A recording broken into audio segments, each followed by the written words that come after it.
दोस्तों नवनीत जेएमएच की खबरों को लाइक करें। इसके बाद पहली बार आए चैनल पर सब्सक्राइब करें, साथ ही बेल के आइकन को दबाकर ऑल कर लें ताकि हमारी खबरें पहुंचे सबसे पहले। नमस्कार सभी आंगनबाड़ी बहनों का बहुत बहुत स्वागत है आपके अपने चैनल में। आज मेन चीज़ जो है जिसके ऊपर आंगनबाड़ी कर्मी बहनें जो हैं लगातार प्रदर्शन कर रही हैं, विरोध कर रही हैं, उसके बारे में हम कुछ जानकारी आपको देंगे। दरअसल बिहार राज्य की आज हम बात करने जा रहे हैं। बिहार शासन की ओर से OTP प्रक्रिया जारी की गई। OTP का मतलब क्या होता है? वन टाइम पासवर्ड, यानी कि ये प्रक्रिया के तहत ही लाभार्थियों को अब लाभ मिलेगा। लेकिन यहाँ पर आपको बता दें, कई लाभार्थी के पास जो है मोबाइल नहीं है, बहुत सारे ऐसे लाभार्थी जिनके पास डाटा नहीं है, या फिर बहुत सारे ऐसे आंगनबाड़ी वर्कर्स हैं जिनके खुद के पास मोबाइल नहीं है। अब ऐसे में सवाल ये उठता है, या फिर मोबाइल है ख़राब हो गया है। इसकी शिकायतें, कंप्लेनें कई बार आंगनबाड़ी कर्मियों द्वारा की गई, लेकिन आपको बता दें यहाँ पर सरकार जो है बिहार की नहीं सुन रही है। इसी कारण से प्रशिक्षण जब दिया गया तो आंगनबाड़ी कर्मियों ने बहिष्कार किया, और विभिन्न जगहों से बिहार के कई जनपदों से ऐसी खबरें निकल कर आई जहां पर आंगनबाड़ी कर्मियों ने प्रशिक्षण का बहिष्कार किया। प्रशिक्षण का बहिष्कार इसलिए किया जा रहा था क्योंकि ये OTP प्रक्रिया को चाहती है कि बंद कर दिया जाए, लेकिन फिर भी सरकार जो यहाँ की OTP प्रक्रिया को किसी भी तरीके से बंद नहीं कर रही है। आपको बता दें कि अभी यहाँ पर स्क्रीन पर शायद दिखाई दे रहा होगा, हम आपको स्क्रीन पर दिखा रहे हैं। यहाँ पर अभी बिहार सरकार की ओर से जो ICDS निदेशक है, इनके द्वारा आज एक पत्र जारी किया गया है। इस पत्र में क्या लिखा है पहले तो आपको हम बताते हैं। ICDS निदेशक जो है, इनके द्वारा पत्र में सभी जिला प्रोग्राम पदाधिकारियों को यह पत्र प्रेषित किया गया है। और इस पत्र में जो है अहम चीज़ क्या है, विषय देखिएगा। पहले तो हम आपको बता दें, पत्रांक संख्या 5540 दिनांक 10/12/2020, यानी कि आज की तारीख का ये पत्र है। निदेशक ICDS बिहार द्वारा यह जारी किया गया है। सभी जिला प्रोग्राम पदाधिकारियों, बाल विकास परियोजना अधिकारियों को यह पत्र जारी किया है। और विषय क्या है, स्पेशली जो है OTP के लिए ही ये पत्र जारी हुआ है। आंगनबाड़ी केंद्रों पर पोषाहार प्राप्ति हेतु टोकन प्रणाली की तिथि विस्तारित करने के संबंध में है। और प्रसंग है निदेशालय के पत्रांक 555379 दिनांक 2/12/2020 के प्रसंग में है। इसमें लिखा क्या है, अहम चीज़ क्या है, पहले तो इसमें बता देते हैं आपको। जो निदेशक है, इनका कहना है कि पत्र के अनुसार राज्य के सभी आंगनबाड़ी केंद्रों पर पोषाहार टोकन प्रणाली लागू की गई है। यानी कि जो OTP प्रक्रिया है, इसको नाम क्या दिया इन्होंने, पोषाहार टोकन प्रणाली। माह नवंबर 2020 में तकनीकी एवं अन्य समस्याओं के कारण 10/12/2020 से 15/12/2020 तक पोषाहार प्राप्ति हेतु टोकन प्रणाली तिथि विस्तारित की जाती है। सभी सेविका महिला पर्यवेक्षकों को निर्देशित किया है कि माह नवंबर 2020 का पोषाहार वितरण कूपन OTP के माध्यम से ही करना सुनिश्चित करेगी। तो आप लोगों ने पत्र देखा और इसमें जो लिखा है वो भी देखा, यानी कि अब सरकार बिहार की कह रही है कि हम किसी भी तरीके से OTP प्रणाली को बंद नहीं करेंगे। इस पत्र में भी स्पष्ट हो गया है, क्योंकि आंगनबाड़ी बहनें लगातार बिहार राज्य में प्रदर्शन कर रही हैं, विभिन्न जनपदों में प्रदर्शन कर रही हैं, प्रशिक्षण का भी बहिष्कार कर रही है। इसके बावजूद बिहार की सरकार जो है मानने को तैयार नहीं है। सरकार का अपना मत है, आंगनबाड़ी कर्मियों का अपना मत है। सरकार का कहना है कि हम OTP प्रणाली के माध्यम से जो भ्रष्टाचार चल रहा है उस पर रोक लगा रहे हैं, यानी कि जो OTP बताएगा उसको ही लाभ मिलेगा, जो OTP नहीं बताएगा उसको लाभ नहीं मिलेगा।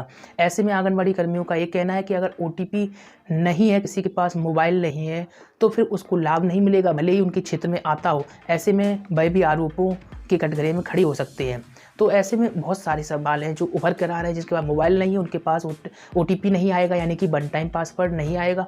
अब OTP नहीं आएगा तो उनको लाभ कैसे मिलेगा? क्योंकि सरकार को कहीं ना कहीं सोचना चाहिए था, जिन लाभार्थियों के पास मोबाइल नहीं है उनको लाभ कैसे मिलेगा। ये बड़ा सवाल है, लेकिन सरकार ने सोचा नहीं। अभी हमने आपको पत्र दिखाया, ये आज ही की तिथि में जारी हुआ, इसके बावजूद भी कोई रवैया ठीक ही नहीं है। अभी हमने आपको एक खबर दिखाई थी, जीतन राम मांझी जो हैं, उनसे पूर्व CM है यहाँ बिहार के, एक्स CM से मिलने पहुंची थी आंगनबाड़ी कर्मी। तो उन्होंने आश्वासन दिया था कि बहुत ही जल्दी जो है इस समस्या को लेकर वह समाधान कराने का प्रयास करेंगे। लेकिन आपको बता दें, बिहार राज्य की सरकार जो है मानने को तैयार नहीं है किसी भी तरीके से। और आप देख रहे हैं, खुद ही हमने पत्र दिखाया, इस पत्र में पुष्टि हो गई है कि OTP प्रणाली शुरू की शुरू ही रहेगी, यानी जैसी चल रही वैसी चलती रहेगी। हमने आप लोगों से एक सवाल पूछा था कि OTP प्रणाली बंद होनी चाहिए या चालू रखनी चाहिए, तो आप लोगों ने कहा था OTP प्रणाली बंद होना चाहिए। अब आपसे फिर से हम पूछ रहे हैं, OTP प्रणाली जो है चालू रहे या इसको बंद किया जाए, बताइएगा जरूर। तो स्पेशली बात करते हैं, यहाँ पर इतना ज़्यादा विरोध होने के बावजूद भी सरकार की जो मंशा है वो सरकार अपने हिसाब से ही काम करती है, किसी की नहीं सुनती है। कहा जा सकता है, जब इतना ज़्यादा प्रदर्शन हो रहा है, इतना ज़्यादा जो लोग कारण बता रहे हैं, उनके कारण को, समस्याओं को दूर करने का प्रयास तो सरकार को करना चाहिए। अब यहाँ तो ये प्रक्रिया अपनाई जानी चाहिए जिनके पास मोबाइल नहीं है, OTP नहीं आ पा रहा तो उनको कैसे प्रोत्साहन दिया जाएगा, उनको कैसे लाभ दिया जाएगा। इससे तो ये होगा कि सरकारी योजना से वंचित हो जाएंगे। भले ही OTP प्रक्रिया के तहत भ्रष्टाचार पर रोक लग रही है, ठीक है, अच्छी बात है, लेकिन सवाल यहाँ पर ये फिर से उठ रहा है कि जिनके पास मोबाइल नहीं है उनको कैसे लाभ मिलेगा। ये बड़ा सवाल है, लेकिन सरकार इसका जवाब नहीं दे रही है। स्थानीय स्तर पर अधिकारी जो होते हैं समझा बुझाकर जगह धरना प्रदर्शन होता है, मामले को शांत करा देते हैं, लेकिन समस्या शांत नहीं होती है। कहते हैं हम ऊपर अपने सीनियर को भेजेंगे, सीनियर अधिकारी से बात करेंगे, CM तक भेजेंगे, लेकिन मामले का समाधान नहीं होता है। जब इतना ज़्यादा विरोध हो रहा है बिहार में, इसके बावजूद निदेशक का ही पत्र हम आपको दिखा रहे हैं, निदेशक ने पत्र कैसे जारी कर दिया। अगर जारी ही करना था तो कम से कम कुछ संशोधन करते, संशोधन करने के बाद जारी करना चाहिए था, ताकि कम से कम जो प्रदर्शन हो रहा है, जो प्रशिक्षण का बहिष्कार हो रहा है, इसका कुछ ना कुछ असर देखने को मिलता। लेकिन नहीं, ऐसा नहीं किया गया। क्यों नहीं किया गया, इसको लेकर अभी विरोध प्रदर्शन खत्म नहीं हुआ है। आपको बता दें बिहार में प्रदर्शन जारी रहेगा। आंगनबाड़ियों के विभिन्न यूनियन का कहना है कि जब तक इसको बंद नहीं किया जाता, यानी OTP प्रक्रिया वापस नहीं ली जाती, जैसे पहले DBT प्रक्रिया चल रही थी, DBT को चालू रखते, लेकिन DBT प्रक्रिया कोरोना पीरियड तक चली, लेकिन फिर उसके बाद DBT प्रक्रिया को बंद कर दिया गया, OTP प्रक्रिया चालू कर दी। तो OTP प्रक्रिया को बंद कराने के लिए आंगनबाड़ियों के यूनियन का कहना है कि वे किसी भी हद तक जाएंगे और OTP प्रक्रिया को बंद कराएंगे। कहीं ना कहीं सरकार को ये सोचना चाहिए था बिहार की, जब विरोध इतना ज़्यादा हो रहा है तो कुछ ना कुछ संशोधन करे, संशोधन करके जारी करना चाहिए था, लेकिन नहीं, जारी कर दिया। आदेश तो आदेश, ये तुगलकी फरमान थोड़ी है कि भाई जो भी आदेश कर दिया वो होकर ही रहेगा। इसका मतलब ये होता है कि भाई मनमर्जी चल रही है, कम से कम समस्याओं को सुना जाए, समस्याओं को सुनकर उसको समाधान किया जाए या फिर संशोधन किया जाए, लेकिन नहीं, अपनी चला रही सरकार। तो कहीं ना कहीं इसी को लेकर आंगनबाड़ियों के यूनियन जो है विरोध प्रदर्शन कर रहे हैं, और उनका कहना जब तक इसको वापस नहीं लिया जाएगा तब तक उनका विरोध प्रदर्शन जारी रहेगा। उत्तर प्रदेश चलते हैं। उत्तर प्रदेश में भी हालात अच्छे नहीं है। उत्तर प्रदेश में एक नई व्यवस्था लागू हुई, सूखा राशन वितरण प्रणाली। यहाँ पर सूखा राशन वितरण प्रणाली के तहत गेहूं, चावल, घी और दूध के पैकेट के साथ ही 5-6 चीज़ें दी जा रही हैं। महिला स्वयं सहायता समूह को लगाया गया। महिला स्वयं सहायता समूह को दाल के लिए पैसे नहीं दिए जा रहे। अब ऐसे में योजना कैसे क्रियान्वयन होगी। कल हमने आपको खबर दिखाई थी कि दाल के लिए पैसे नहीं है। दाल के लिए जो पैसे दिए गए वो पैसे उसमें भी कम है। दाल जो मिल रही है मार्केट में उसकी कीमत ज़्यादा है, लेकिन दाल के पैसे कम हैं। ऐसे में बड़ा सवाल उठता है, योजना को सिर्फ हवाई तरीके से लागू कर दिया गया क्या उत्तर प्रदेश में?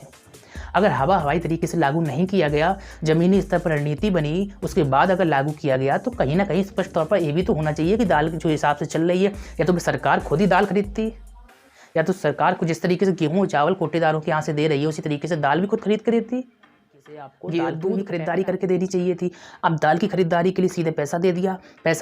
अब 60 रुपये किलो के हिसाब से अगर आपने दिया पैसा, मान लिया 70 रुपये चल रही है, 80 रुपये चल रही है दाल, तो 60 रुपये में प्लस 10 रुपये या 20 रुपये कौन करेगा, ये भी बड़ा सवाल है। और इसी को लेकर ये प्रक्रिया अधर में लटकी है। कहीं पर आधा क्रियान्वयन हो रहा है, कहीं पर पूरा क्रियान्वयन हो रहा है, कहीं पर किसी को मिल रहा है सामान, किसी को नहीं मिल रहा है। तो इस नई प्रक्रिया को सफलतापूर्वक क्रियान्वयन करने के लिए उत्तर प्रदेश के CM योगी आदित्यनाथ ने स्पष्ट रूप से कहा था कि इस योजना में किसी प्रकार की हिलावाली ना बरती जाए। अब हिलावाली कहाँ से हो रही है? निम्न स्तर के अधिकारियों से हो रही है, उच्च स्तर के अधिकारियों से हो रही है। यहाँ पर भी बड़े बड़े प्रश्न चिन्ह खड़े हो रहे हैं। लेकिन सवाल ये है कि जब स्थानीय स्तर पर अधिकारियों से कहा जाता है तो वो कह रहे हैं कि ऊपर से पैसा नहीं आ रहा है। जब पैसा नहीं आ रहा है तो योजना को अधर में शुरू कर दिया गया, हवाई योजना शुरू कर दी गई, या फिर इसमें भी बहुत बड़े पैमाने पर खेल हो रहा है। अगर खेल हो रहा है तो योजना को लागू ही नहीं करना चाहिए था। लागू करके खेल करने के तरीके हैं क्या? ये बड़ा सवाल है निश्चित तौर पर। जब आप कह रहे हैं कि गेहूँ चावल दाल और घी और दूध दे रहे हैं तो ये प्रक्रिया पूरी तरीके से लागू होनी चाहिए, लेकिन प्रक्रिया पूरी तरीके से लागू नहीं है, कहीं पर आधा कहीं पर अधूरा। तो निश्चित तौर पर ये बड़े बड़े सवाल उठ रहे हैं। इसी कारण से विभिन्न जनपदों में विरोध प्रदर्शन भी हो रहा है। कई जनपद उत्तर प्रदेश के ऐसे जहाँ पर मामला बहुत ज़्यादा बढ़ गया, क्योंकि बहुत सारे लाभार्थियों को लाभ मिला, बहुत सारे लाभार्थियों को नहीं मिला, और इसी कारण से उन्होंने विरोध भी किया कि भाई उनको लाभ क्यों नहीं मिल रहा है। यहाँ पर भी एक गड़बड़ी देखने को मिल रही है। गड़बड़ी ये देखने को मिल रही है कि मान लीजिए 70 लोग हैं ऐड, उसमें से 30 लोगों के लिए सामान आया, 40 के लिए नहीं आया। अब 40 लोग विरोध प्रदर्शन करेंगे, भाई 30 को कैसे मिल रहा है? या तो फिर 70 लोगों के लिए दिया जाए या फिर 70 लोगों को ना दिया जाए। कभी कभी रात में टीम पहुंचती है, रात में आनन फानन में बांटने लगती है। तो ये सब क्या है? बड़े सवाल है। अभी हमने विगत समय देखा था, आपको भी दिखाया था कि रात में टीम एक जनपद में पहुंच गई, जनपद में रात में बांटने लगी। जब ग्रामीणों ने बहिष्कार किया, भगाया, तब जाके सुबह टीम आई वो। तो ये क्या प्रोसेस है? रात में किस तरीके से बांटने का तरीका है?